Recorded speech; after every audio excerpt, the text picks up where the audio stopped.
Voici donc un boa constrictor impérator. Là ici on a un spécimen originaire de Colombie. Donc c'est pour ça qu'on voit qu'il est très massif par rapport à celui qu'on a en terrarium ici à côté. Là quand on voit qu'il sort la langue, c'est pas parce qu'il a envie de donner des bisous ni de quoi que ce soit. C'est juste parce que l'organe olfactif des serpents, qui est situé sur le palais, est directement accordé à la langue qui récupère les molécules odorantes et les phéromones dans l'air. Donc en gros c'est comme s'il sentait, comme nous quand on respire par le nez. C'est pour ça qu'un serpent sort la langue. Pourquoi les bifides? Tout simplement parce que si la proie est à gauche, le côté gauche sera plus excité.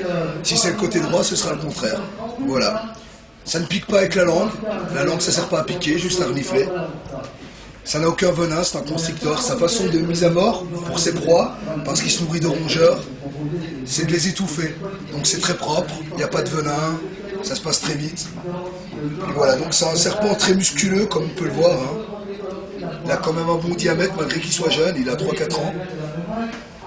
C'est que du muscle. Donc je vous garantis, quand vous avez ça en main, c'est comme si vous avez un gros muscle, un gros biceps d'un bodybuilding qui est vraiment énorme, quoi.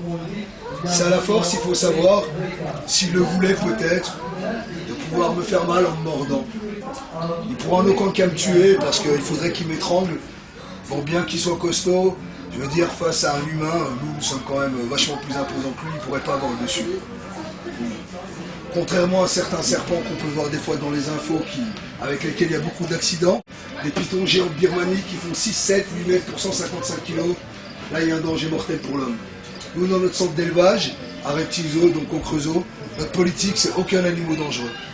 Et c'est à quoi on se tient depuis maintenant 2009, depuis qu'on a créé la société en France, parce qu'au départ on vient de Belgique. Et puis voilà, donc là c'est les spécimens, un de nos spécimens dans notre collection. On a entre 100 et 500 reptiles dans notre centre d'élevage selon la saison. On reproduit plusieurs centaines de reptiles chaque année. On fournit les zoos, les animaleries, les particuliers, les passionnés qui ont les autorisations bien entendu, selon l'espèce. Puis voilà, là on est venu vous montrer, vous présenter notre collection pendant toute cette semaine.